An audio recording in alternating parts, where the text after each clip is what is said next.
চাচা, মরণকে ভুলে গেছেন? দেখতে দেখতে তো 50 বছর চলে গেছে। ভাই, দেখতে দেখতে তো 20 বছর চলে গেছে। আর কতটা দিন আছে? সময় বেশি নাই। দেখতে দেখতে আপনার 60 বছর হয়ে গেছে, সময় বেশি নাই।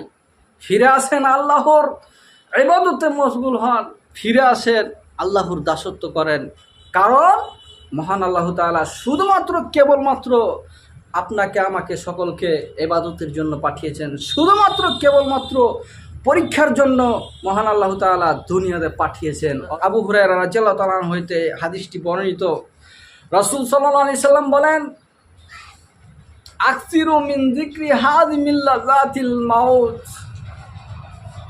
রাসূল সাল্লাল্লাহু আলাইহি সাল্লাম বলেছেন, তোমরা এমন এক জিনিসকে বেশি বেশি স্মরণ করো, তোমরা এমন এক জিনিসকে বেশি বেশি মনে করো যা আশা আকাঙ্ক্ষা কামনা বাসনা ভালোবাসা সব কিছুকে ধ্বংস করে দেয়, সব কিছুকে মিটিয়ে দেয়, সব কিছুকে থামিয়ে দেয়। তা হচ্ছে মরণ। মরণ এমনই একটা জিনিস যা পৃথিবীর সব কিছুকে থামিয়ে দেয়।